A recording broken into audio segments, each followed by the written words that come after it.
Yes, people, welcome back to GNA TV and Chelsea Fan TV for another Chelsea news show. We're going to cover the topic in around Ugarte to PSG, which has just been announced today from Fabrizio Romano. We'll be discussing that. Kai Havertz is on the agenda as well. It looks like Real Madrid are heating up, are turning up the pressure and bringing him across to Real Madrid. We're going to talk about the midfield options as well. Caicedo's another one that's heavily been linked to this football club as well. So another one that we're going to be delving into and talking about. There's other midfield options that we're going to discuss as well. Yeah, it's going to be a good one. I should be joined by Dom very soon to break this all down as well. There is a potential show this week where Ben Jacobs might come along and join us as well. Keep an eye out for that. It potentially may be Thursday. I'm just in discussions with him now. So we'll be talking, like I said, ever more about Chelsea throughout this summer window, and hopefully, fingers crossed, some better news than what we're going to be going through today. But there's over 100 people here right now. Please make sure you're smashing the like buttons, guys. As always, hit the likes. It helps the channel, helps us grow as a channel as well. Subscribe if you're new to GNA TV and Chelsea Fan TV. And let's cue that intro.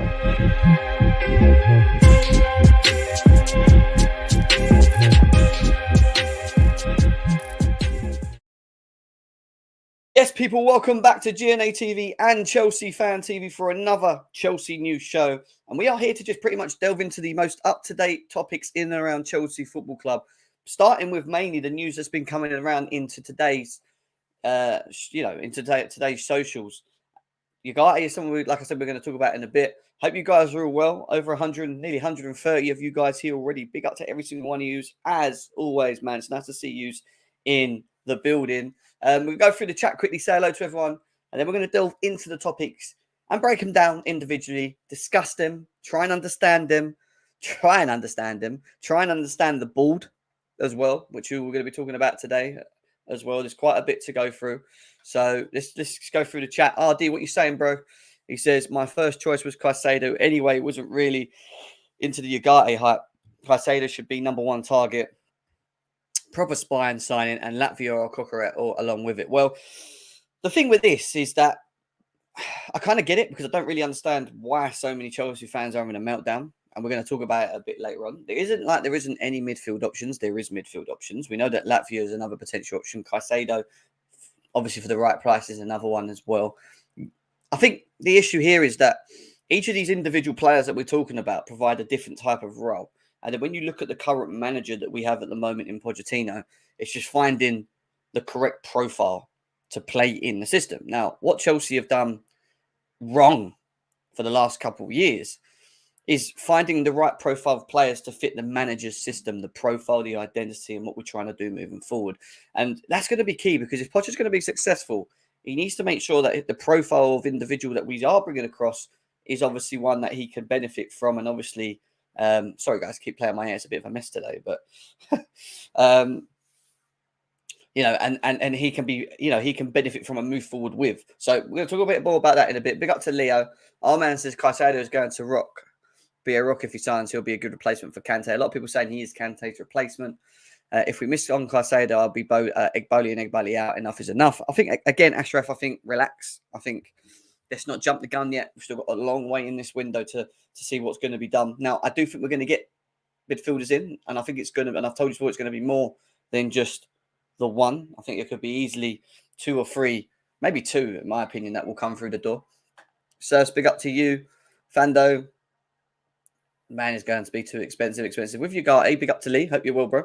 He said, with Ugarte gone and Caicedo, it won't be easy to get what are our other options available. Poch wants some mobile, tough tackling, physical DM with the ability to recover the ball and relaunch the attack. Now, that kind of screams a bit Caicedo for me in that. And obviously, we're going to talk about Poch's style of individual that we think he needs in the system.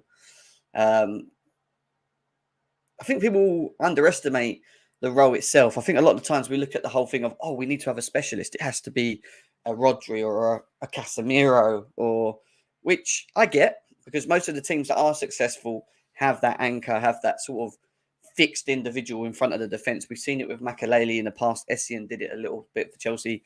Nemanja Matic, when he was at Chelsea as well, next to N'Golo Kante, was always that we had that sort of physical presence. And I get that, but at the same time, I don't get why someone like Caicedo, with the right individual next to him, which obviously be someone like Enzo, cannot perform or at least give us that in that role. You see him at Brighton. You see how he plays at Brighton.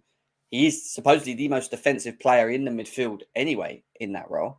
So, let's just go. And then obviously there's Latvia as well that we've got to talk about as well.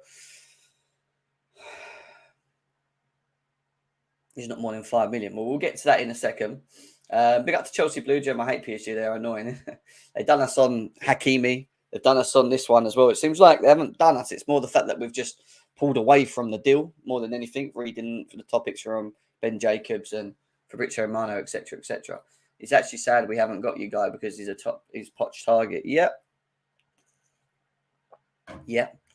But I also think that the board, which now has experience, people forget this board has experience now. It's not like Todd Bowley and Igbali are sitting there on their own and just making these decisions. There's Vivell in control. There's Paul Winstanley. There's Lawrence Stewart as well. There's an experienced member of individuals in there now that are able to supposedly be able to negotiate, try and get deals done, and mostly more than anything, work with what the owners want, work towards what the owners want as well. And that's the big question. What is it that the owners want, or what is the cap? Are we capped this season, this summer? We can't use the 7-8 year contract lengths to minimize the costs over the periods. That goes out the window because of FFP. So what is it that we have to do to try and be successful in this summer window? Because there's a lot that needs to be done still at this football club. You got rejected Ted Lasso. Big love. Big up, Hal. Hello, I'm in Vietnam. Big up to you. Nice to see you. Brighton asked for 100 million, of course, when they have seen Enzo.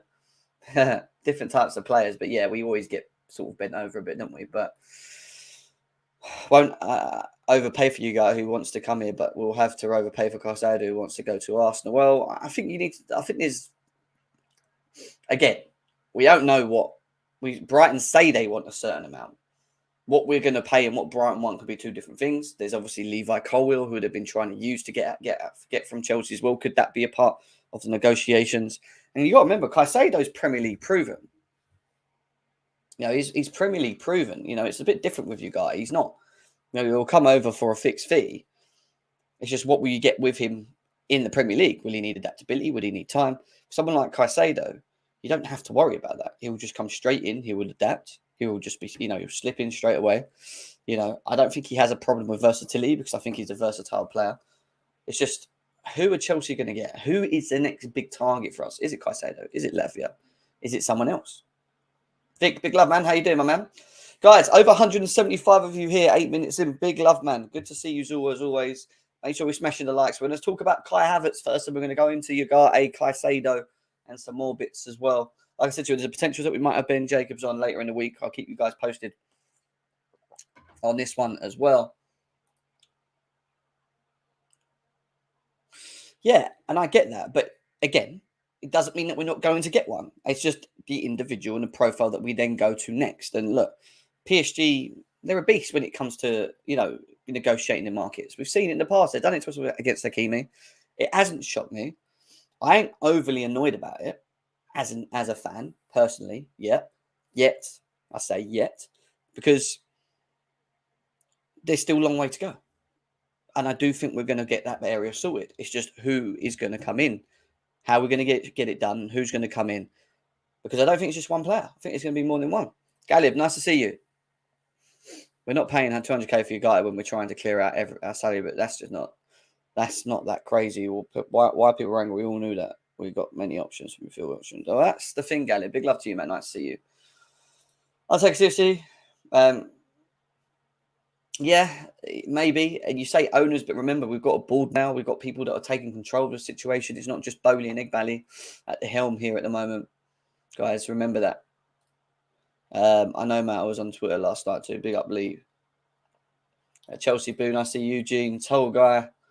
Lab, nice to see. Nice to see. But considering that your guy cost 60 million, which is out of our hands now, and the next target, Caicedo, is going to cost a minimum of 80 million. Why is Declan Rice not in the conversations at all? And that's a good question. Why isn't Declan Rice one of the individuals obviously not being linked to us? Now that doesn't mean that he won't, because at the end of the day, he's still a West Ham player. There's been little rumours in and around Declan Rice potentially going Bayern Munich. Now, I heard something yesterday that Bayern Munich and West Ham have not had any negotiations or talks about him. They like the player, like most clubs do, but there's not actually any formal discussions between the player, Bayern Munich yet. He's still open. We know Arsenal are looking for a DM. They're going to be interested in Declan Rice. We know this. Does that mean he's going to go Arsenal? No. Things can change. Now we haven't got Ugarte. Who comes next? Could it be Latvia? Could it be Declan Rice? Will Caicedo lead the way? You know, these are all the real big questions that we need answering, you know. To give Mount 300k what he deserves it, and we can get Rice with the same deal.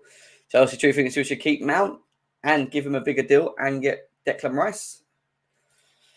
Couch, we move, bro. We move. I agree with you. We move. D-Stretch, nice to see you as well. Matty says this club is a joke, Jim. What's the point in bringing a manager and don't back him? Look, again, Matty, relax. It's so early doors, guys. We jump in guns again. I know we get very annoyed when we don't get things done because we know the kind of road that it goes down, but we haven't even started the summer window yet. And I keep telling you guys this.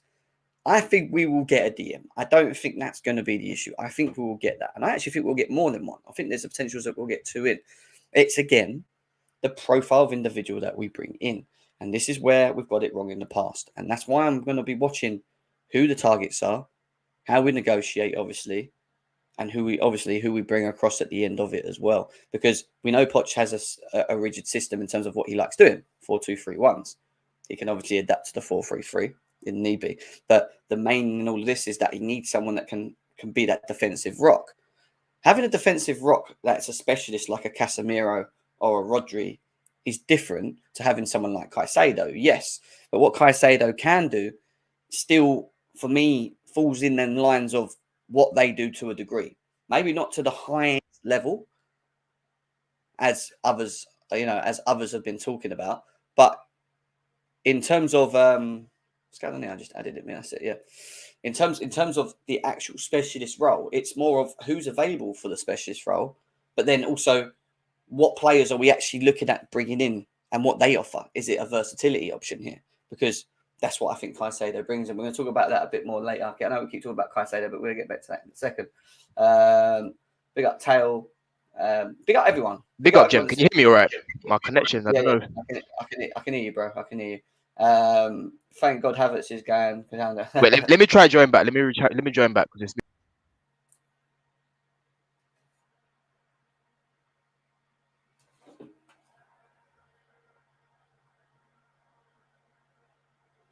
2 seconds, guys. Trying to type text.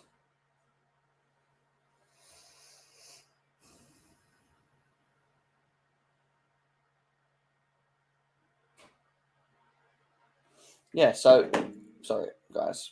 So yeah. So let's get into the topics. How high do you have to be to give a player like Man a 300k? Well, yeah, Sam. Big up, Sam. Guys, over 200 people in my best. Nice to see you as well. We are going to start delving into things now as well. So let's get stuck in. Smash the likes, guys, though. Please smash the likes. It helps the channel grow. It helps this, it helps everything. It helps my channel. It helps Chelsea Fan TV. It helps everything that we're trying to do together,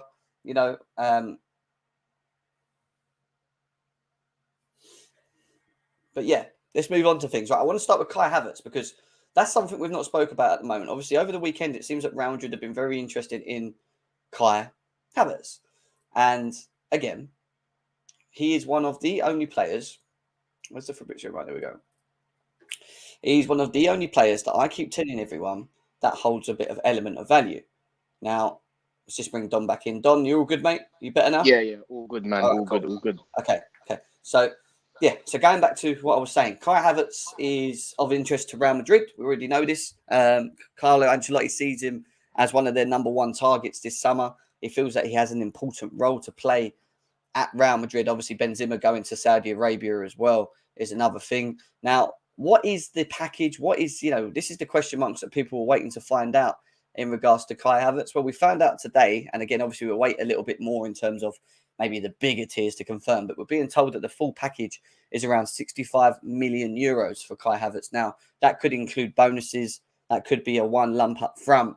but that would bring that price into the rounds to 50 million sterling, around the 55 million sterling bracket for Kai Havertz, which is what I thought, to be honest, would be the case. I thought that the lower ends of the 50s and the 40s were too low, but we still wait to see and find out. Obviously, there may be bonuses involved in the deal for him. Now, Kai Havertz camp are obviously entertaining it. I think Chelsea themselves are entertaining it as well, on the basis that they get the right value for him. I don't think if no one came in for him, like a Real Madrid or Bayern Munich, he'd actually have left, in my opinion. But the fact that they are coming in for him and look at him as a valuable target going into next season for them, then I think Chelsea will obviously try and make sure that if they're going to sell a player like Havertz, they're going to get as much value as they can for him. And obviously we know Felix is going, no Mount is going. Kai Havertz is another one out the window. Pulisic could go. It seems like the whole attack's going to be fully emptied out here. And again, this is a discussion that we need to have. But yes, we have Mudryk and Madueke, and obviously Nkunku is here as well, and Sterling. But I still think that there's going to be more options to strengthen in this attacking area. Now, Don, when you look at the news around Kai Havertz, mate, I mean, what's your overall feeling on around it? Obviously, they're interested in him. They're obviously trying to try at the beginning with a lower fee of around 40 to, I think it was like 45 to 50 odd million, which Chelsea didn't entertain. We're now being told it's around 65 million euros, which brings it into the higher ends of the 50s. Obviously, we don't know the breakdown of it, if there's any bonuses in it or whatever. But what's your thoughts? In all honesty, I'm really surprised about Kai Havertz. When we did all the shows and when I was adding the list of players that realistically I saw would get moved on, I wasn't adding Havertz to this list because I just thought he's still got time on his contract. He's got a hefty wage, and let's be real, Jem, he's been underwhelming. He's not been the signing that we expected him to be. Obviously, there's multiple factors to that. He's been mismanaged. He's been played in positions which aren't his position. I mean, he does say that he can play anywhere, but Kai Havertz is not a striker. I think it's clear for everyone to see he's not a striker. He needs to be behind the striker, playing as like a 10, for example. Again, I didn't mind keeping Havertz, as squad depth. I think off the bench, he does a job. But yeah, I just never expected, especially a club like Madrid, to even come back for him. I mean, obviously, they were interested in him when he was at Leverkusen, but I just didn't expect them to come back in for him and be willing to pay. It looks like they're willing to go up to maybe even 60, 70 million for him with add-ons. So I'm quite happy that we're going to move him on. I think the Havertz chapter's closed now. I think it's over. I just don't see how he gets into this 11. He's not the type of player that you look at and think he wants to be on a bench. He wants to be playing. He wants to be starting. He wants to be part of a process, part of a project. But going forward, Havertz does not get in my 11 because we've got Nkunku there, and like I said, we're looking to get a proper striker who can finish off his dinner. So for me, I think it's the best opportunity now to cash in. I think he'll do well at Madrid. It just hasn't worked out for him here at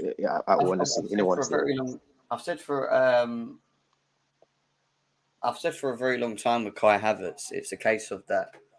I always felt that he was going to go. In my opinion, it doesn't shock me that it was going to happen. I actually thought this season he might actually stay, only because of the movement with Mount and all the others. And you're thinking, well, if they're all going now, we're going to get rid of Kai Havertz as well. And obviously, it seems like it's going to happen. But but Jem, realistically, did you see a team like Madrid coming in for him? No. Let's be real. So I get why Chelsea would go and agree for it for the right price. Again, I keep saying right price because we know Mount's going, and we're being told around 50 million plus. Kai Havertz is now, when I've worked it out, is working out around 56 million in sterling on that basis of 65 million euros. So 56. So you're going to get, and I said this already, you're going to get over about 100 million for both these players. And you've got to bear in mind, when you talk about the value of forwards that we currently hold at the moment, you don't get it with Ziyech, you don't get it with Pulisic. You're not going to get it from Ruben or Gallagher. I mean, Gallagher maybe a little bit, but these two specifically are players that hold a lot of value, and players that if we're going to recoup and then spend back, because you've got to remember we can't use the 7-year contracts anymore, which means we're going to have smaller contract offers, 4 or 5 years, and maybe it's going to be a case that we're going to need to fund it a bit more in terms of bringing the right players across. And we're talking about Caicedo a bit later, who may cost us a bit. But you look at selling these two players, if we do and make over 100 million there, then you think to yourself, well, actually, we've got 100 million to obviously offset against players coming in as well. So there's a lot more to happen moving forward in terms of players going, which will add to that as well. But it's not a bad start. Does that make sense? 100%. I always kept the view that the most valuable realistic targets that realistic players that could leave is Mason Mount. I've always said this, and Gallagher.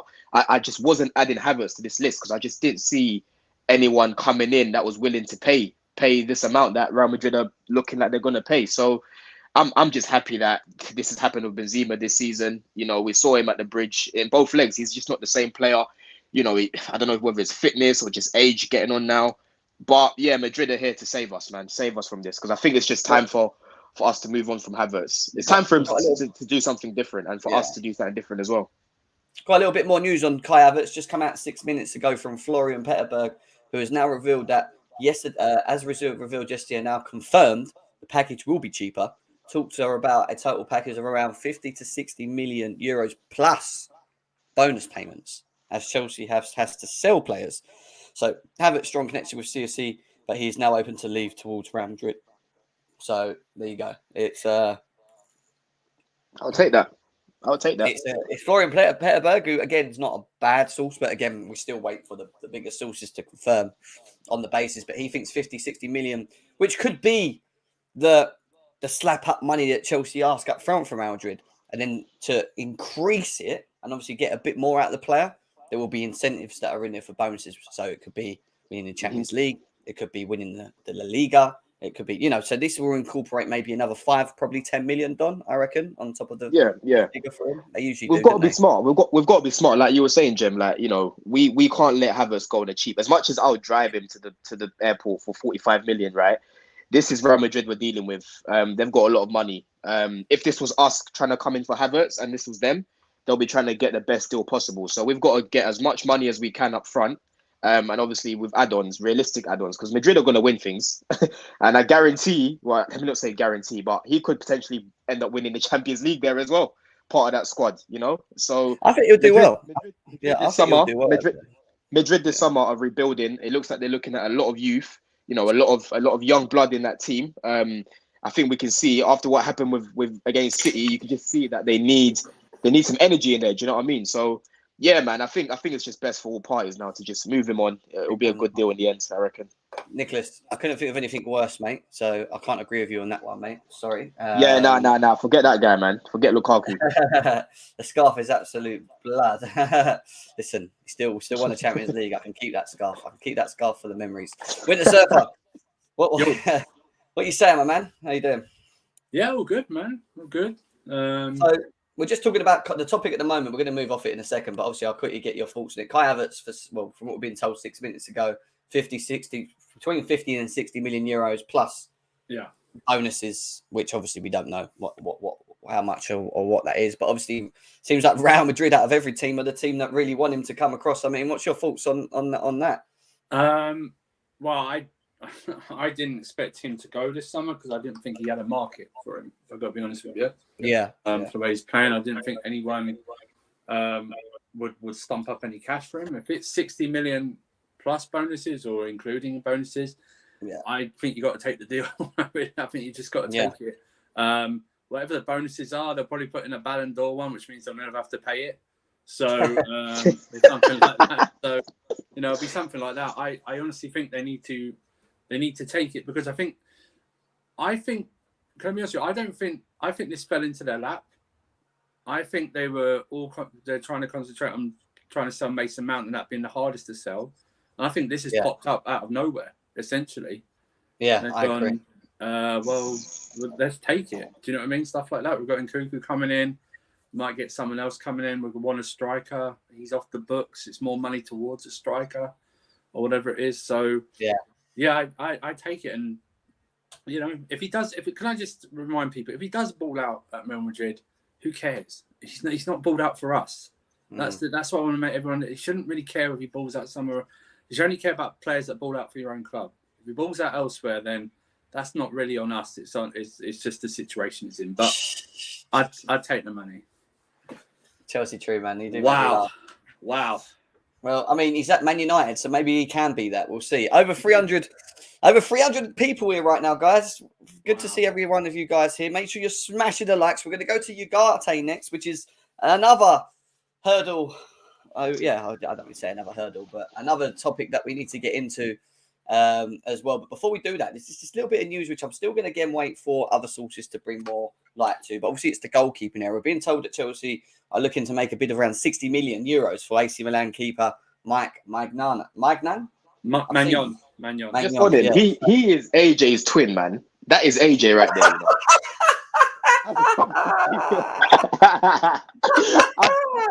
know? AJ, go! Shit, AJ so much, man. Honestly. Wow. Anyway, it's a good looking lad. I mean, I call it light news at the moment, guys, because again, I don't know who the source is, but again, it's another area that Chelsea will be looking at moving in. Will it be someone like him, Onana? Will it be Martinez? I think we'll have to wait a little bit more in regards to the goalkeeper. But I thought I'd bring it up to you guys because again, it's something that popped up today, but we'll get a lot of that. But we move into the Ugarte news because Fabrizio Romano has here we go this and said that PSG have understood to already agreed the deal with Ugarte, who's already in Paris for his medical, and he will sign the contract today. PSG will pay 60 million euros to Sporting. Chelsea left the race 12 hours ago, and Ugarte will join PSG and Campos. Ugarte plus Asensio and a tick for them. Does this feel like, Don, again, a bit like the Hakimi thing? Like, has PSG just completely and utterly done us over again, in your opinion? To be honest with you, I don't know what to make of it because there's so many conflicting reports. Like, some reports saying that he got offered 10 million by PSG, which has blown us out of the water. We don't see the market value in paying a player like Ugarte. What does that work out to be? 200k a week, about 190 a week, when he's on 13k a week in euros. By the way, this guy's on less than Marcus Edwards a week. By the way, at Lisbon. So if that is the case, that we've walked away because of the wages, I totally agree with it because I just don't see why we should be paying a player that everyone on streams, by the way, most people have come on here and said we haven't really watched him, we haven't taken him in like that, and overpaying him 200k a week when there's other options that are, at a similar level or can even have the same sort of level of potential. We've got, Paulinho there, you've got Lavia there, you've got Caicedo there.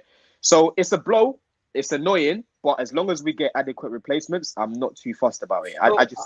I'm not fussed. I don't want to pay this guy 200k. Like, there's no point going back and forth with PSG, like upping our money when there's other options available that we had in our list anyway. So this is the thing, innit? And obviously, this is what people need to understand. Now, people are obviously moaning about Egbali and Todd Bowley. I've seen it on social media already, but there is a board in place now. There is a Vivell, there is a Winstanley, there is a Lawrence Stewart, there is individuals that are now from what we've been told, more in control in the negotiations of players.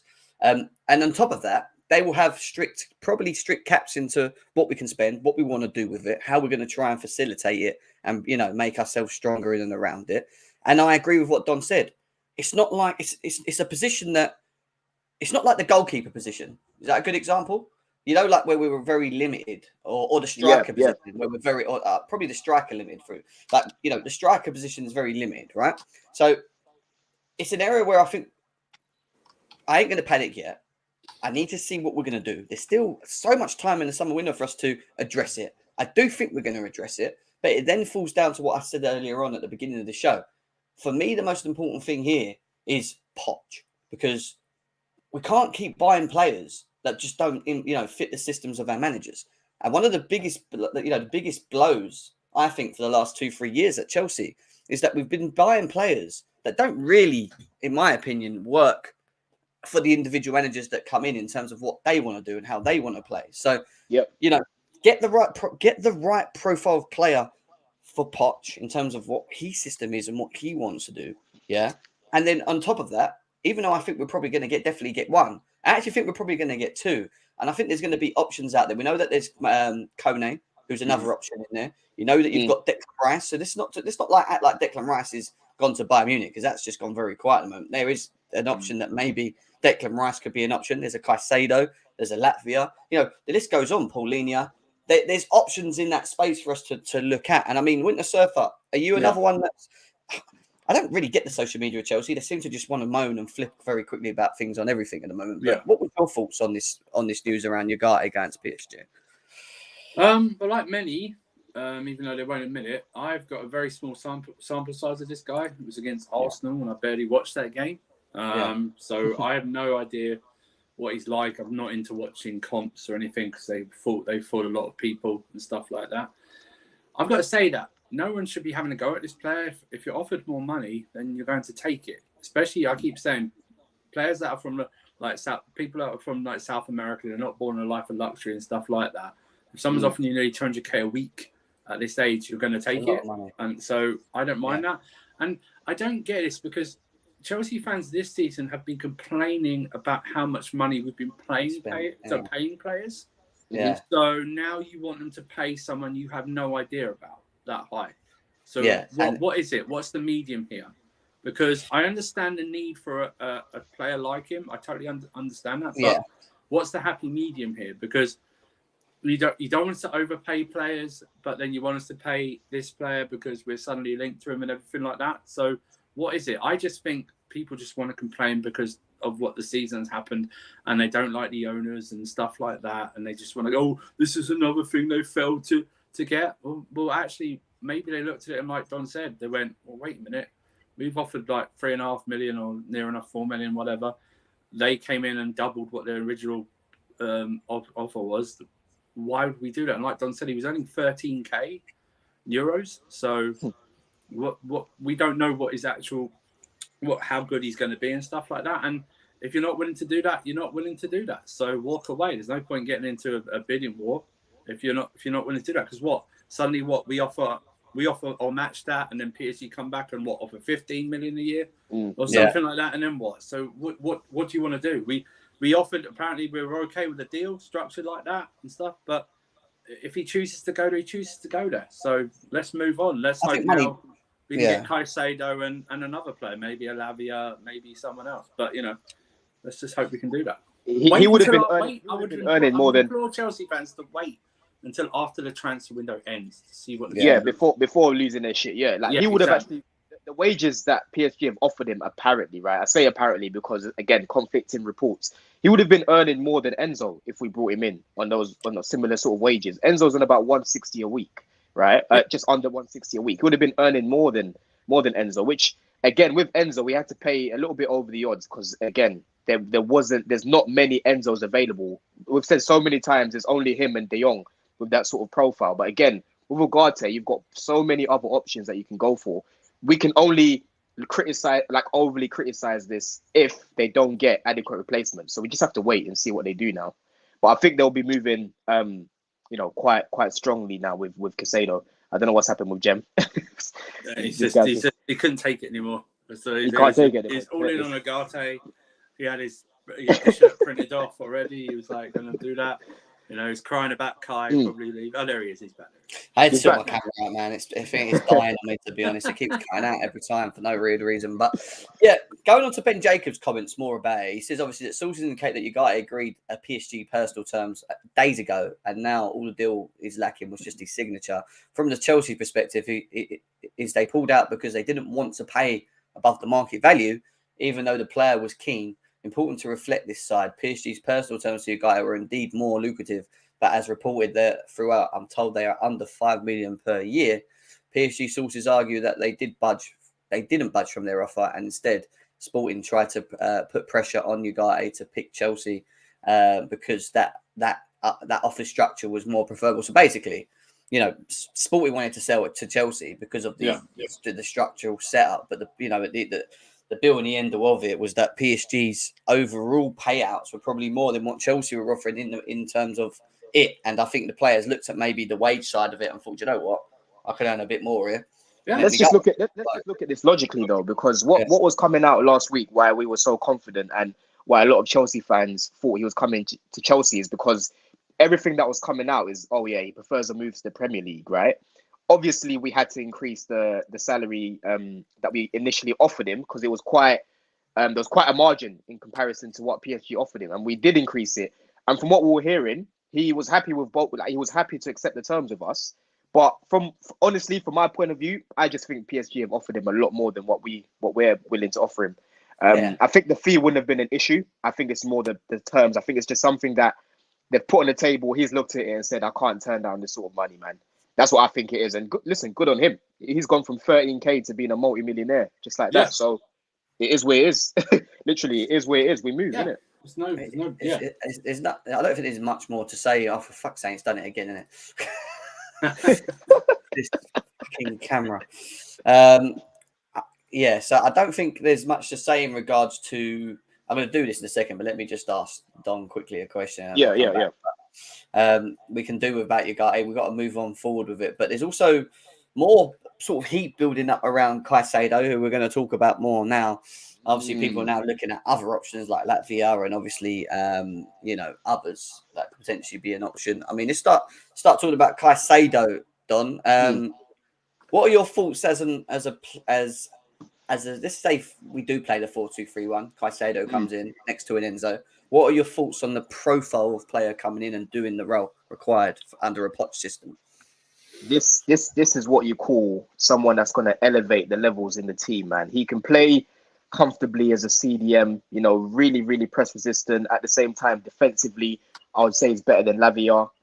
He's a bit of a hybrid destroyer, but at the same time, you can play him in the box to box because he's got the creativity aspect to his game. Passing range ain't the best, in all honesty, but he's got the ability to create, chances. He's not going to be at the same level as Enzo, like an older guard, but I do think that he's got the ability to create at a similar sort of level, which is good enough to play him a little bit further up. But I think if we're going to play him as a CDM, I think he'll be good, man, because when it just comes to that press resistant aspect of being on the ball and actually sort of driving the team forward, breaking up that play.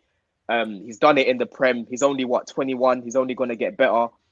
This is someone that I want us to really move aggressive for. If we lost out on him, I'll be really I'll be upset about it. I can't lie. Like, it's not going to hit me the way it'll hit me a lot more than what Ugarte going to PSG has. I think this is one that we definitely need to get wrapped up. I think he will change his team the same way Enzo changed us. He will change it even more for years to come. So I think this is one that we definitely need to get done.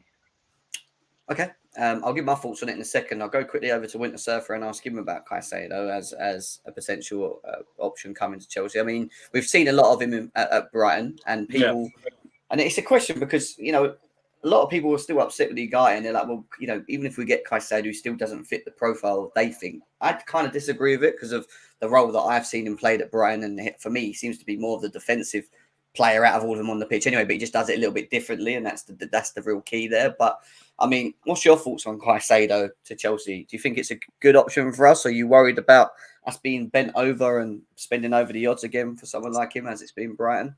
Well, I think he'll be more expensive, obviously. I think you're looking at anywhere between 70 and 80 million to get him out of Brighton. Now, whether they try and involve a Colwell loan deal or something like that in that'll be something that obviously Brighton will try and check on. The player himself, it was always reported as Ugarte and Caicedo. It wasn't either or, but now it's the or option. But I think you get him in. Like I say, like with Ugarte, I don't think it really matters on if you're playing Champions League football with him or not. With Ugarte, this guy's a South American player as well. It's all about what you're going to pay him, something like that. So that will come top in his mind, and that's fine as well. I also think it's now key to take advantage of the situation Arsenal are in, because they're all in on Declan Rice. Yep. They're all in on Declan Rice, plus the money as well. And I don't know. I know they'll say they can do it, but I don't know if they're going to be able to do both deals, especially when they need to do deals in other areas of the pitch as well. Now, it doesn't mean they won't. And like I said, I'm not guaranteeing anything, but you take advantage right now, and because they're all in Rice, and you just say to them, you are always going to be our option. And it's been reported that we've been speaking to him and his representatives on Brighton for a while anyway, just keeping tabs and stuff like that. So I would just get this deal done as quickly as I can. You know what I mean? You've already got relations with Brighton. We didn't damage them at all in terms of relationship. And just on that point you made as well about Arsenal trying to basically concentrate on Rice and getting that wrapped up, because I don't see Edu having the nous of getting Rice and Caicedo done at the same time.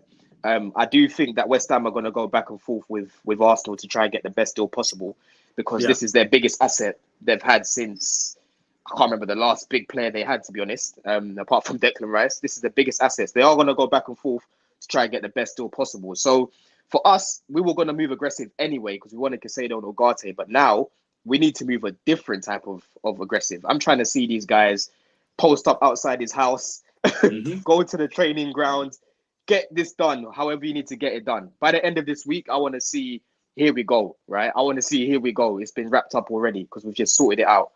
But yeah, we need to move really quick on this one, man. We need this one done. Well, this is the big question because obviously, guys, there's over 430 people here. Big up everyone that's in here at the moment. Appreciate you guys. Can you all make sure you're smashing the likes? That massively helps both my channel and Chelsea Fan TV as well. Subscribe to both channels as well if you can do. We're going to be doing a lot more transfer shows throughout the upcoming months or so. On the build up to the new season as well. My thoughts are quite clear with Caicedo. I think money will talk, and I think we'll have to structure it right. And I think the structuring right will also go down to the outgoings of players that we actually let go, which is going to be very important. And that's why I said important. The Kai Havertz and Mount make us over about 100 million anyway, in my opinion. So we'll see how that goes. But, there's also someone else that you could kind of maybe hold and maybe throw in this as well. And obviously Levi Colwill's another player that we've already told Brighton no to with the 30 million offer that they put forward for him originally. There's talks that it could be maybe some sort of negotiation in bringing down the Caicedo value of offering someone like Levi Colwill to Brighton as part of Caicedo coming the other way on a permanent. Now I know there's a lot of Chelsea fans on social media that are pretty much throwing up in their mouths on the fact that Colwill could never play for Chelsea because they think he's like the next big thing and whatever. And don't get me wrong, he looks like a very top talent. And I think it's important that we try and keep, most of our top talents, especially the ones that are playing in the Premier League and, maybe improving of their experience, etc., etc. But, would you guys entertain the idea of something like this? The fact that we've still got quite a lot of young loan players that we could maybe throw at Brighton and bring the price down. What would you say? No? Everything that's come out of the club is that they see Levi as part of the plans. This season, I think Poch sees him as part of his plans as well. We were adamant in selling him last year as well, hence why we loaned him out. Tuchel wanted to sell him when we wanted to get Cucurella. Good thing that didn't happen. So I think this is more just an opinion rather than something that's actually going to happen, because the stance that the club are taking with Levi and Ben Jacobs said it again today. I was listening to him earlier on the terrace. He pretty much said it's the same stance. Like we're not looking to sell him at all. So it doesn't matter what they do. I think we're going to find some sort of middle ground where we have to pay them 85 million, 90 million just to make sure that we're not sending Levi the other way. I think we'll do it. But Levi Colwill, he should be a Chelsea player. As of like come pre-season, I don't see him being moved on there. I hear you. What about funny enough, the comments from Ben Jacobs actually not long ago in and around Caicedo, which he basically said that the new deal does not have a clause that helps him facilitate a move from Brighton. However, there is no specific... Oh, sorry, wait a second. I've read that wrong now.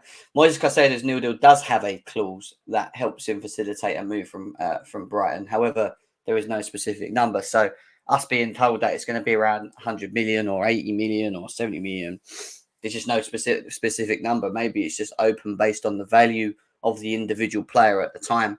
But then you have to take into consideration the inflation on players. And it's not just Caicedo. I think most players in the in football, especially in the Premier League or across the world, have some sort of inflation in and around in terms of value. Winter Surfer, what do you think's if we're going to get Caicedo, what do you think's a good deal in terms of pricing and whatever else? Like I say, I don't think we're going to spend 100 million. I think anywhere between 70 and 80 will do. Whether you put add-ons in or not is a different thing, because everyone puts add-ons now to deals. Anywhere in that ballpark, I think 75 to 80 million. And people are putting in chat, he's got Champions League clubs and stuff after him, stuff like that. And you go, okay, that's fine. But like I said before, to players that come from South America, come from Africa and stuff like that, it's always about the wages, first of all, because they don't come from a life of luxuries. You know what I mean? It's like they have people to support and stuff like that. So I think he would still come to us if the wages were good enough. So 75 million probably would tap it out. I agree with Don. In terms of you keeping Levi Colwill, that's fine. If you pay a bit extra, like 80 plus additional, that's fine as well. But yeah, I think anywhere between 70 to 80 million would be a fair price straight up. And like I said, we've got a good relationship with them anyway. So Yeah, exactly. Yeah. Just a quick one as well. I know. Look, fans are always going to use this same boring, lazy comment when it comes to transfers. Like, oh, Champions League football. Like, yes, I hear Champions League football to an extent, but it's relative to every single player. Every single player is different. Of course, Caicedo would love to play in Europe, but you have to look at the bigger picture, right? We've got an attractive project that we can sell, and he can be a big part of that, okay? And he can be a big part in actually getting us back into Europe. So like Andrew said, because we're not in Europe, we could substitute that, even if I can get my words out, by paying him more money to make up for that difference of us not being in Europe, to make it a little bit more attractive to him. So just because you're in Europe now doesn't mean necessarily that you're going to win it or even win more majors than Chelsea in the next 5 years. You have to look at the bigger picture. Who's going to offer me more? What players do I want to play with? What manager do I want to work with? Where do I want to move to in London? There's so many things that go into it. Champions League football is a massive factor, but it's not the be all end all. You can still attract players without Champions League football. So you're going to see a lot of that this season. We've been in the mud for 1 season, not 10 years like Man United. And look at Man United; they were in the mud for 10 years, and they were still attracting players like Zlatan, Pogba, players like that without Champions League football. So don't think Champions League football, that's it. We're not going to get Caicedo. It's more than that for every single player. You have to look at the player individually. 100%. We bought Cucurella for 60 million. We did. Obviously, again, you got to bear in mind with Cucurella at the time, he was in very good form. The question mark was it consistent? And obviously, you look at what we brought him into as well, and the mess that we have been. Again, I would expect players like him, players that we have brought in, Sterling, to improve under Poch. That's one of the key things that we need to see. And that brings me into my next thing, which we will stay on midfield, but it's more talking about what I said to you earlier on, which is the profile of midfield and the manager specifically that we've brought in.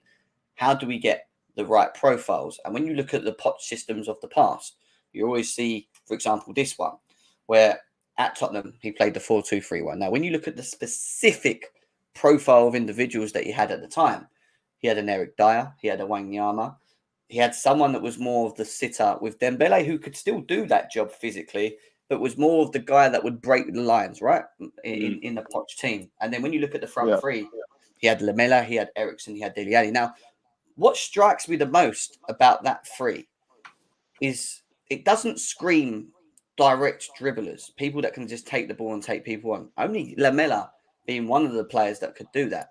But when you look at Dele Alli's style of play in that Tottenham period, and Christian Eriksen, for example, these players, Dele Alli was more of a player that arrived in the box late and added to the goals, right? He was just good in front of the goal, and he'd take his chances and whatever. Eriksen was the provider in terms of the creative spark, in terms of, getting the ball and finding the right pass. And obviously they had the striker to finish off. Now, when you look at the specific profiles, Don, of how this team was set up first under Poch, and you look at the midfield, obviously we have Enzo, who I still think will kind of use as a Christian Eriksen, but maybe not as in the role that he has been using Eriksen in. And you might see Enzo in like the Dembele role, for example. But in terms of the actual player next to him, it's very clear that he likes to have someone that's defensively, set up, isn't it? That's got the defensive mind moving forward. Yeah, no, 100%. I think that's why I think Caicedo will still work in this team. I know Poch wanted Ugarte because from what sources were saying, he wanted a proper destroyer in there. And if you look at the metrics of defensively, what the amount of tackles this guy was winning, he's a beast. And just from what I've seen of him, like Andrew, I only watched him against Arsenal, but he looked quite good, when it came to destroying play. But when it comes to Caicedo, I do think he'll mirror what he used to get out of Dembele, because Dembele was really press resistant, able to break lines and sort of drive with the ball. Caicedo, I wouldn't say is as good as Dembele on the ball, but he's still good enough. And he'll only get better as well, because he's only 29. But if you look at how he's built, I mean, this guy was playing at right back and playing there, against Martinelli, who's been on job this season. And he didn't give him any sort of space, ended up injuring him as well, playing at right back. So this is someone who physically will get better He's already there physically, but again, when it comes to playing that role, quite similar to what Dembele did, I think he'll be more than capable of doing it with Poch and sort of learning and developing under Poch. So I think he'll be that good sort of good mirroring of Dembele, I would say. There's a reason why I've brought this up, and it isn't specifically couched just to focus on this formation. I'm actually going to get to my point at the end of actually what I'm doing right now. But what I'm doing is giving you an idea of how it works and what was successful under Poch, right? And the individual players that he had at the time in that system. Why I agree that back then was the right time, because he had, these players and it worked and whatever. I get all that. It hasn't really changed Pochettino too much from trying to find the right profiles to still implement this system, because it's one that he's very fond and plays too. And all of the best managers in the world, not only do they have a bit of versatility to them, but they always have a main system. You look at Klopp, you look at, there's a number of, managers across the world that have that, but I want to move away from this. That's why it was never going to work at PSG, Jem, because Poch likes his teams to press from the front. Do you know what I mean? You've got Mbappe, Neymar, and Messi. They're not going to press from the front. So, yeah, I do get why you're sort of saying that. Every manager is going to have their own sort of style. I think Poch will adapt to the modern game because it's been a while. I've got no doubt about that. I've got no doubt about that at all. What he changed about he didn't change much with the 4-2-3-1 the year after, because all he done, which was more than anything, was strengthen the wider sides with Walker and Rose. And you remember how good they were in that season, going up and down the side. But they added Son in, and they moved Eriksen across to the right. And obviously, he kind of kept the same structure. But then you move away from obviously the Tottenham scenario, and you go to, for example, the PSG style that he used. And I've seen him play 4-3-3s, but what he done with this PSG teams in terms of setup was it was a 4-2-3-1, which then went into a 4-3-3, if that makes sense, in terms of how they moved in between games. But again, PSG be one of his most recent teams that he's managed, or the most recent team that he's managed, he still tries to find a playmaker in Verratti, which he already had there next to him. And then a defense. And again, would you class Marcus Gay as one of being a specialist DM? Because I would say he's more of a box to box. Would you not? Who was that? Who did you say?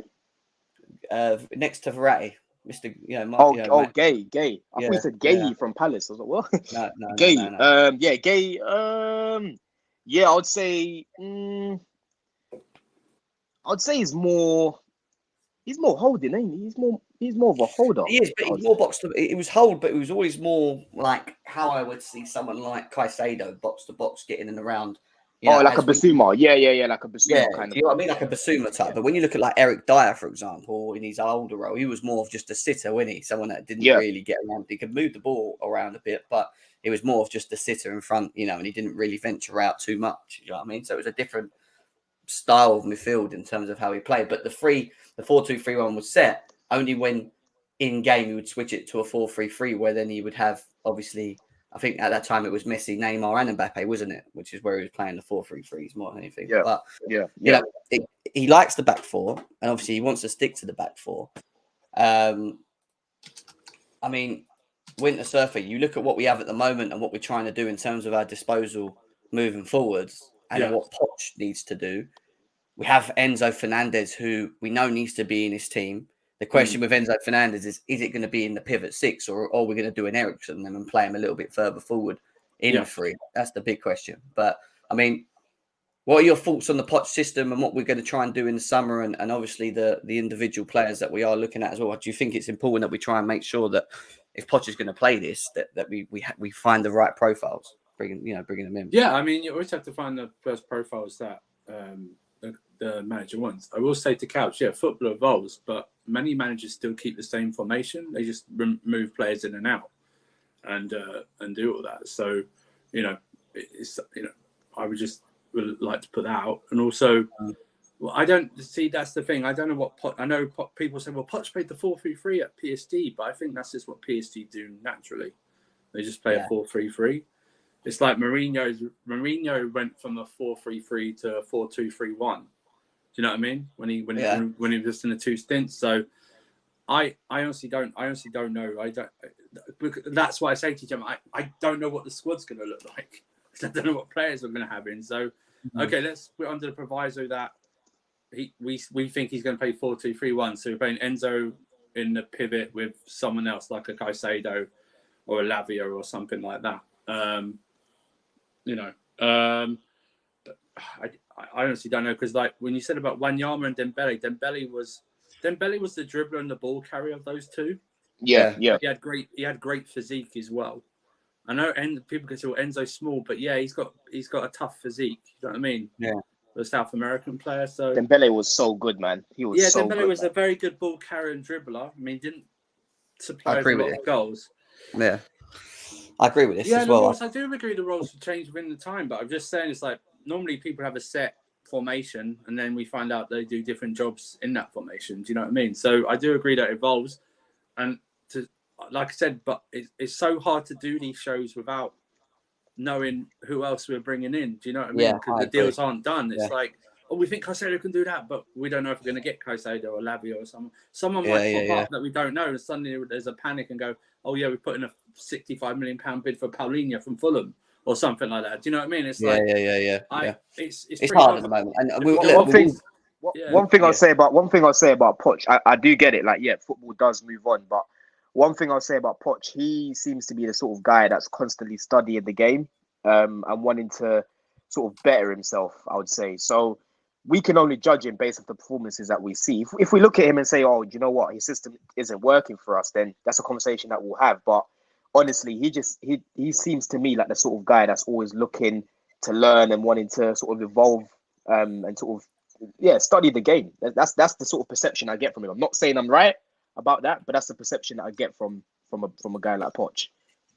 I just think that the whole point of why I was going through that was just the point of the basis that the system looks the same, but the individual profiles within it were different. And I just think that when you look at the midfield, and this is why I'm picking on it more, even under Poch, and as long as we've seen him manage and play systems, for example, people say you need to have a specialist DM, Casemiro, Rodri, whatever. But as Couch says, times move on.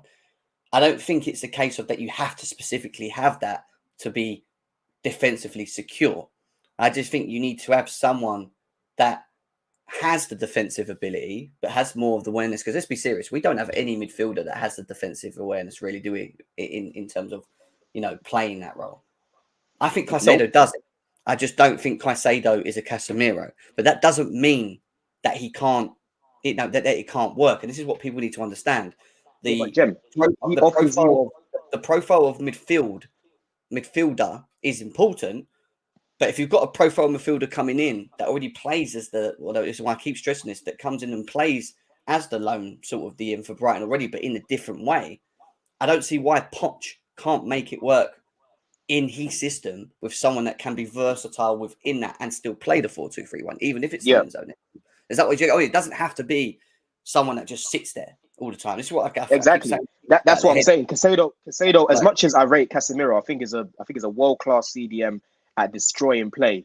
When it comes to on the ball, he is not great. Like when you watch him trying to collect the ball from the back four, even from De Gea, he's not press resistant. Caicedo is the complete opposite of that. Yeah, Caicedo's not as good as Casemiro defensively, but he's still a solid enough defender. He does it differently. That's the question. He does it differently, but it offers you more on the ball. And going forward, how football's going, everyone needs to be comfortable on the ball. Look at the players that we're bringing in. We've got Badiashile, comfortable. Levi, comfortable. You've got Enzo, comfortable. We're looking to build a team now with technical players who are comfortable with the ball at their feet. So as much as I'd love a destroyer in there, like a Paulinho, for example, there's nothing wrong with bringing someone in like a Caicedo who can offer you more than just the defensive aspect of his game, such as Lavia. This is what I'm saying. Lavia will be a good option to have as well as a Caicedo because he's really comfortable with the ball at his feet. He's really press resistant as well. But I've just got slight concerns around his defensive awareness at times, in all honesty. But I don't see the problem in bringing someone in who can do the best of both worlds, really. That's the point. So the options are still there. And why people were screaming about your guy having to be that guy, because, again, look, I haven't watched enough of the guy, but I've seen a glimpse of him. But, he's more defensive-minded than a Caicedo, with what I've been told, or a Latvia. I just think it's a different profile in terms of how he plays it. But it doesn't mean that because we don't get Ugarte and we get Caicedo or we get Latvia that it doesn't work, in my opinion. I still think they give us something that we just have never had for a little while. And they will play that role where they will be more defensive. And they will, and it will work because I just don't think we've had it. So you bring me a Latvia, you bring me a Caicedo, you bring me Ugarte, you bring me a Paulinho, someone that's got that sort of setup. Yeah, they're all different in profiles because they play the game different, but I still think they'll be able to carry out a job at this club in a Poch system. I just think we need to make sure we get one, if that makes sense. Yeah. I mean, look, everyone wants Caicedo. Man United fans want him. Arsenal fans want him. And I'm not saying I want him only because his rivals want him, but we all want him for a reason. And that's because he's a top player. And he's only going to get better. We talk about Caicedo like he's been playing in this league for seasons on seasons on seasons. He's only 21. He's only going to get better, man. And I will say this, it's like, everyone's complaining about, we're going to Brighton, we're paying the odds. That's on big clubs, bro. Big clubs don't do their scouting. They don't have good scouting, big clubs. These smaller clubs do. Do you know what I mean? So you should be then going on to your own guys going, we need to be better in our own scouting. We need 100%. To be better. Like, why are even like European clubs, why are European clubs better than us at scouting? It's just laziness from the top sides in the Premier League. That's why we end up paying so much for these players. It makes me laugh. Shown a season or two. So it's like, and also someone put in the chat, listen, Lamptey was going to leave. He was a youth team player. He played like 2 games for us or something like that. So, and Cole and Billy Gilmore, no one was coming in for Billy Gilmore. It was a fair price at the time. He's hardly played, but after COVID, so it's one of the things. And Colwell, we've already turned down 30 million. So I would see that as we're not going to sell him for anything. I think these fans are so fickle, in my opinion, because, and this is why I think it's so funny. We moan about us spending so much money and bringing individual players across, and I get it. But then when we want to sell Kai Havertz for 60 million or 70 million, they moan that we're overselling him and it's too much. Hang on. Like we're getting charged over the odds by other clubs. But then when we want to sell players and try and make a bit of market value on them, people are like saying, oh, no, you're trying to sell him. Why are we selling him for this much? He's not even worth 40 million. Like, you can't fucking win. Do you know? Exactly. Business, if they were, the reason we sold them for that is because we didn't play them. If we were playing them and they were good, A, we wouldn't sell them in the first place, and B, if we did, we would get more money for them if we sold them. Yeah. You know what I mean? If they went out on loan, if we sent them out on loan and they played well, you'd get more money. You'd get more money for them. Look at Maatsen. Maatsen's going for what? Reported 20 million yesterday. I think they'll go for more. Look, I mean, we sold Gahey to Crystal Palace. He hadn't played for us. We sold him for 20 million.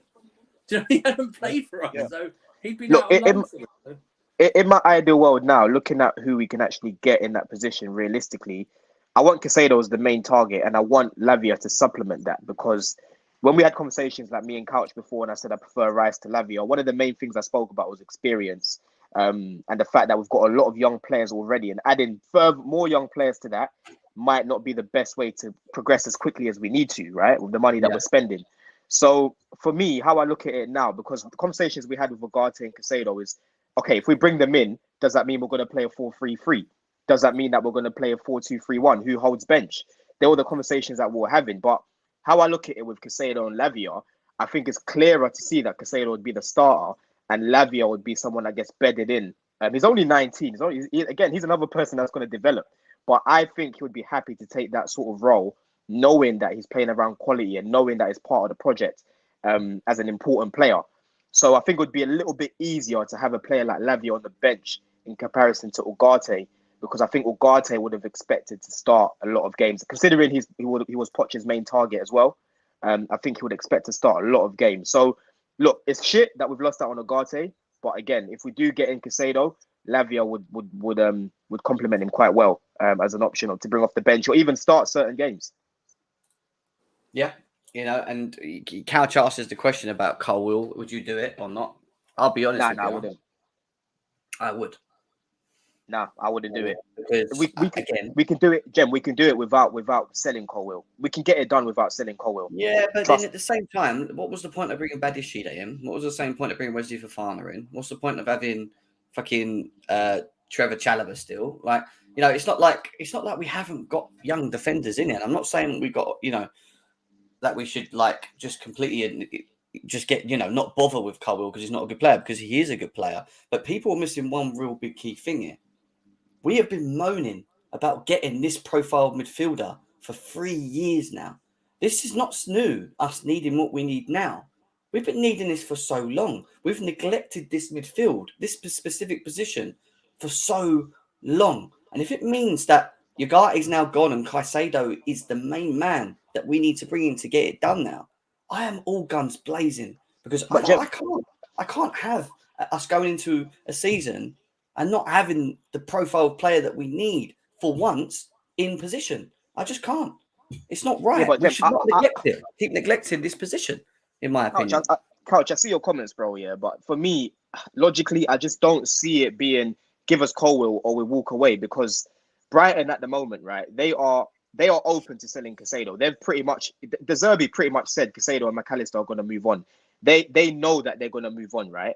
So we're gonna have to pay over the odds if we need to make up for that difference of not giving up Colwill, because Colwill is a player that we cannot, and I repeat, we cannot move him on, right? Cannot move him on at all. I understand we've got because he's got the same level of potential as a Guardiola or as a Badia Shield. They're all the same age range, bro, and they're only gonna get better. And he's definitely gonna help with how we play. Imagine we keep Colwill and Caicedo, who already have an understanding of each other after playing and training together for what, nearly a season now. When does he come back in the team? When does he get his chance at Chelsea? Don't forget, Badia Shield was coming back from an injury as well. So Colwill's going to come back fully fit. Badia Shield was going to have to obviously go through rehab, have to bed his way back in. Koulibaly, we can see, was not a club signing. That was Todd Bowley making the signing to try and replace Rudiger with like for like. That hasn't worked out. So realistically, Koulibaly when he was first started, everyone wanted him. Yes, of course, at the time, yeah. But what I'm saying is, if the new board, if let's say Vivell and whatnot came in the summer, I doubt we would have gone in for a player like Koulibaly. Would have gone for a Badia Shield sort of player down that route, maybe a Guardiola, because he's a lot younger and he's a lot better on the ball. So for me, right now, Colwill, he should not be in any negotiations with Brighton, right? Brighton are fully aware that we want Colwill back, that we want to keep him. He's fully aware that we want to give him a new contract as well. So realistically, right now, Brighton are open to selling Caicedo. We're not open to selling Colwill. So we're going to have to negotiate and pay over the odds if we need to, but we cannot get rid of Colwill. We cannot, and I don't think it's not going to be. It's not going to be an option. It's not going to be an option, in my opinion. No, and I get. Look, I'm not saying Colwill's a bad player, and obviously there's a future there for him. And obviously, if we can bring him through and he'd be one of ours and he'd be worth loads of money and he's in the team, great. I get all that. I do get it. But if Caicedo is the main target now, but we don't want to spend 90 million or 100 million or whatever that they're going to throw in our faces to spend, and it means that we have to negotiate it by offering individuals, whether it's Colwill or whoever it is, I don't get why we, if we can do it, why we wouldn't do it. And don't get me wrong, it's not like it happens often these days where you have a big deal and you can give them a player to bring it down and it works. It's not. I've not seen many of them happen in the past, but I just the issue I've got with this Colwill is that he's got 2 years left on his contract, so conversation has to be had about what the future holds, right? Especially this season. So we're playing less games. We currently on our books have 5 centre backs. Okay, so Thiago Silva, Badiashile, Fofana, Koulibaly, and Trevor Chalobah. Right? I know there's rumours about Trevor Chalobah leaving, but that might not happen. Right? So how do you then go to Colwill and try and convince him there's a pathway in there if you can't sell all of these centre backs? Because remember, Koulibaly's on high wages. He has to take a pay cut to leave us. Yeah, he's on that. How do you convince him to stay with us? And there's a pathway when we have less games as well. Do you know what I mean? So it's not as if we're going to move in and out because we're only playing once a week. My thing is this. If you think he is of that standard, then and you sell these guys, you need to put a first refusal or a buyback clause in them. That's what you need to do. When do clubs ever go in and get a buy? When do clubs ever trigger a buyback clause, man? We never see it. Well, we never see it. It's only ever done for show. It's only ever done for PR. If the player is what you say he is, or what you think he's going to be, then that will happen. That will be triggered. Guys, honestly, I've watched a lot. Sorry, I'll let you carry on. I'll come in. I'm just saying, what is his And look at what we are playing less games next season. We have 5 centre backs at the moment without including Colwell in. Okay, Badiashile was injured. Okay, but that doesn't mean if we're going to play 4 at the back, you're then going to play Fofana and Thiago Silva, right? It's just a natural thing, right? Then who comes? What you're saying? Then Colwell's then first substitute. But if that's only going to happen if Trevor Chalobah and Koulibaly go, right? And I don't know how quickly we can get rid of Koulibaly. Trevor Chalobah is probably more of a sellable asset. But does he want? Are we going to get the money for him, especially for Inter Milan, who are dirt cheap at the moment? So unless Poch goes, yeah, you're definitely in my plans. This is happening, and he signs a new contract, then fine. Then we can agree. Yeah, he definitely look like he's in there. But if he can't get the guarantee that, and remember, people can say, "Oh, he's young, he shouldn't get guaranteed." Players are starting their careers at a younger age than ever before in this generation of footballers. They're not waiting till 21, 22, 23 years old to be a part of anything. They want it now. And if Brighton offer him that chance to do so, and that includes in the actual deal for Caicedo, I think Chelsea will seriously consider it. Because it'll be down because if the player doesn't the player doesn't hear what they want to hear, then they will push themselves because he won't sign a new contract with 2 years left. So then you're forced then to sell him. Sell him, yeah. Yeah, but look, let's look at the options on his side. So you've got Badiashile, you've got Colwell, and then you've got Koulibaly, right? Koulibaly, personally, I don't see him in the plans. Poch is quite ruthless. I think he'll let him know that, listen, you're going to be on the bench or you're going to be part of the squad. We're happy for you to move on, but there's others ahead of you, right? So that leaves Levi and that leaves Badiashile. They're going to have to compete for that position. Same thing with Colwell this season. He's been in and out of the team with Lewis Dunk on that side, right? He's been playing certain games, and when I've seen him play, when I've been keeping a close eye on him, he's a top player, man. This is someone that we can't get rid of him. I've never been so sure on a player like this in a while. That's come straight from the academy, and this ain't me being anything about Ruben Loftus-Cheek and fucking but then with Ruben, that obviously he was doing well, and then the injury happened, which was a pointless game in America during the season, right? No one can predict something like that, Jem. So if Colwell keeps going the way he's going, he's definitely going to be an England international starting for England, in my opinion. I think he's that good. He's got a lot of potential. I think he's that good. So I just don't. Thank you for the I think it's too good to get rid of. I know we want Caicedo, but I think we can get Caicedo sorted out without bringing Colwell into it. Oh, listen, if anything, send Cucurella the other way, innit? Send him the other way. Don't do that. That doesn't work out. That's the thing. It all becomes what he hears from Poch. Yeah, 100%. That is the important conversation. It's nothing to do with like what Brighton bid or something. And I'm not saying Koulibaly is going to be easy to move on, but like I said, I didn't even add Koulibaly to the chopping block because I just didn't see anyone paying 300k a week, right? So as much as look what's happened with Havertz, we didn't expect that. It's going to be a long summer. We don't know what's going to happen with Koulibaly. Anything could happen with him. He could get loaned out with an option to buy. Or Poch might like him. Say that again. Or Poch might like him. Poch might like him. We don't know. But when it comes to Levi, honestly, I think he's someone that we should be looking at to definitely still keep because they're saying they want to keep him and is off. You can't touch him. So hopefully we keep holding this guy, man, because I think he's going to be a top player. Yeah. So Nainu with the donation, big love, bro. He didn't say anything though in the chat. I don't know if he was trying to write something, but thank you for the donation, bro. Couch, there's no chance for Koulibaly or Matada under Poch. I think every player has a chance. I don't think you should write anything off. I really don't. We have no idea what Poch wants or anything like that. We have no idea. You start getting an idea in pre-season. That's when you start seeing who he likes and what he's trying to do, who starts, what he's mixing with. Like you start seeing it more in pre-season. I think that's going to be the I don't think you can predict anything. None of us here, even if we wanted him to go, thought that Kai Havertz would leave this summer, right? If we're dead honest, right? Because we didn't see a market for him, right? Even if we wanted to keep him. No one. So I don't think, and also no one saw us going for Ugarte 2 weeks ago. He was going to Liverpool or something like that. So I really would no chance under Poch. I really think we need to keep an open mind and just wait because this transfer window opens June 14th and goes to like September or something, right? Something like that. So let's just wait. And like you say, if we then see under pre-season, under the first few games and they're not in the squad, then we can go, yeah, they are definitely not in the plans because we're only playing once a week. So if they're not in the plans in the squad for those 1 a week games, then yeah, they are definitely not in Poch's.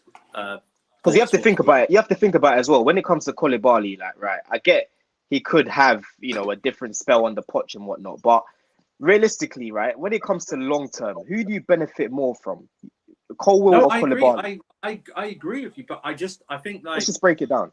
And how we want to play as well. If we break it down under what we've seen, but we have all managers come in, they have maybe an idea of a player, but then most good managers probably wait until they see them train and stuff like how they apply themselves. We already know that Poch likes young players. He likes to develop young players. Right, but Levi, I'm not just saying this because he plays for Chelsea. Like this is coming from, look, a player's good when you've got your rival friends messaging you saying, "Yo, that Colwill guy, he plays for Chelsea. I didn't even know that. He's good." When you're getting messages like that and people ringing you saying things like that. I would suggest this: that how many young players or how much of a young squad do you want? Do you know what I mean? Do you keep the heads in there? And I know like some of these young players are experienced, so I don't really do with age and stuff like that. But I don't know. I really would like. I don't like to go. Yeah, Poch wants this and Poch wants that without. Yeah, I agree. I think we just don't know, and that's the key. You can have your own idea. I'd get rid of Koulibaly. I would get rid of. My own opinion. I would get rid of Koulibaly. I would. I don't think it's worked. He doesn't offer that much, and his wages are too high for him to do that. I mean, we have enough cover. I would keep Colwill as well, just for anyone else. I would keep Colwill, and I'd have him. I'd have him find it out with Thiago Silva as the third. I just think he could learn. Like, don't get me wrong. I think if Colwill was going to get in the team, if Colwill was going to get in this Chelsea team, I think it has to be now. I think with what the circumstances are of Chelsea, the potential that Trevor Chalobah may get sold. We know Aspilicueta's moving on. We're going to have Silva, Fofana, and Badiashile, right? Yeah. This is his chance to come in as the fourth, and you always need 4 or 5 defenders in a back four. Exactly. In a back four anyway. Yeah. So that I just think that if his time's going to come, it has to be now. And if Poch is if he's going to get in this team. Yeah, and show himself and put a marker down, because I keep saying this to people. I'm not saying Colwill's not good because I've seen him, but playing for Brighton and playing for Chelsea is 2 different things. It always is. And you've seen young players come through the door, play for this first 11, and we're like, yeah, he's so sick. And then he comes and plays for the first 11. It just never really looks like it's going to work, or they're ready, shall I say? And I'm not saying that's going to be Colwill, because I think he's a good player, but I also think that Colwill has an opportunity to learn from someone like Thiago Silva, which I think, in my opinion, is one of them things of that. If you can learn that from someone as experienced as him before he's going to leave, and he will leave, in my opinion, then do it now and let him gain that leadership qualities, because we do lack leadership qualities. Is Levi Colwill someone that we can look at in the future being a future Chelsea captain or a future leader in the back? These are the tests, but these tests need to happen under Poch starting now with this new squad, because he's going to have to make some raw decisions, and it's going to piss. I'm telling you now, from now to the end of this summer, mark my words, I've been saying it for a long time, he's going to piss people off, because of decisions that may be made in terms of setup, players that have been brought in, and also players potentially that we're actually going to still let go as well. So just be ready for that, Wait, look, this is it. This is what I'm saying. Look, Ashraf, big up the comments every time, bro, but it's not about being obsessed with kids, right? It's nothing to do with that, being obsessed with Cobham and all of these things. You know a good player when you see a good player. I don't care if he's come through Cobham. I don't care. I'm judging him based on his ability and what I've seen of him. He could have come from Man City for all I care. Same way Lavia's come from Anderlecht, Man City, now he's at Southampton. I don't care where he's come from. I'm judging him as a player. And from what I've seen of him this season, I've watched a lot of Colwill. He is a player that I don't want us to get rid of. He just happens to be from our academy. That's all it is. So stop going on as if I'm obsessing with kids and Cobham and all of these things. It's nothing to do with that. I'm talking about his ability as a player. There you go. And that's what he's got to say on that. Going back to Caicedo quickly, because we were talking about him, obviously. I was just reading Felix's comment here, which, again, I agree on, and this is something that I've been stressing. He says people saying Caicedo isn't a 6. I've clearly not watched Brighton. He's always the deepest midfielder, both in defence and to receive the first pass from the centre-backs. Poch wants to play a 4-2-3-1. Double 6 will interchange. Caicedo 100% has the capabilities for the position. Basically, he's versatile enough to be able to play it a little bit different to what he's doing at Brighton, but still have the same role in terms of receiving the ball from the defence and then moving the ball forward. Now, listen, Caicedo, what is Caicedo's strengths?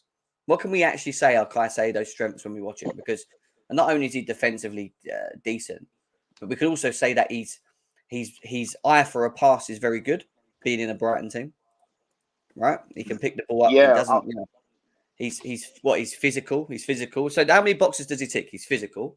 He's good at receiving the first pass. Yeah, he's good he's good at. Does he have the eye to distribute out good passes from right to left, long range, short range? Do we agree? Long range passing isn't great. I would say it's not bad. It's just not.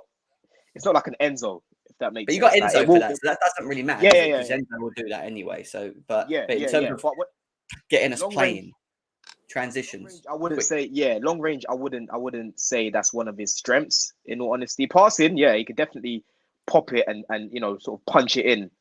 He's got that. He's got that nous to play it through the lines. He's really good at doing that, breaking the lines. But I think you've covered quite a lot of the strengths there, Jam.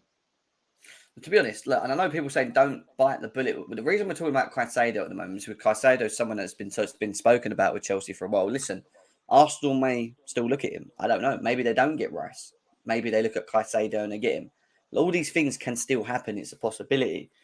But, I would be shocked if we go into the next season without at least having one solid sitter. I can't imagine it. Imagine having, the fact you let Kovacic go, Jorginho go, Gallagher or Ruben. Well, Ruben's looks like he's going. You need at least two midfielders there. Anyway, didn't you really? And this is without you sorting out the forward line. We're talking about strikers. We're talking about maybe. We need two. The midfielders we're getting rid of or linked to leave. We need two, definitely two coming in. Because like I said, we need a smaller squad. If he chooses to play two as a pivot, you need four there. So mine would have been like, if we were going to sign Ugarte, it would have been Enzo, Ugarte, Caicedo, and maybe use one of Kante's going. One of you think he's going 100%? I think he's going. We've got there's no links to a new deal whatsoever now, and he's injured again. So unless he takes like a major pay cut, and we're talking like nearly probably even more than double of what he earns, he takes a pay cut. And we're seeing the Saudi rumours now as well. But then you take maybe an Andre Santos or a Caicedo or something like that, and have just one of them mixing around, because we're playing once a week and we need a smaller squad, so we don't need that many central midfielders. If you think about it. I warned everyone about Kante. I warned you guys. I told him as well, man. We said it, Andrew. Yeah. Yeah, I said wait. Could be Latvia. Let me preface this. Could be Latvia. I do blame Frank Lampard for overusing him right away, like many managers before him. Every time Kante comes back, you know what he does? He plays 90 minutes the first game back nearly every single time. He should always be eased in. Ease him in. Build up. He's never ready. Graham Potter did ease him in. To be fair, he eased him in. Probably the only one, but Lampard didn't ease him in. It was Lampard just go, it's Kante, he's world class. Kante just play straight away. Yeah. I mean, there is Cassidy, there is Andre Santos. I mean, Andre Santos more than anything, and he's more of a sort of pivot, sort of 8 player. Yeah, more of a 6.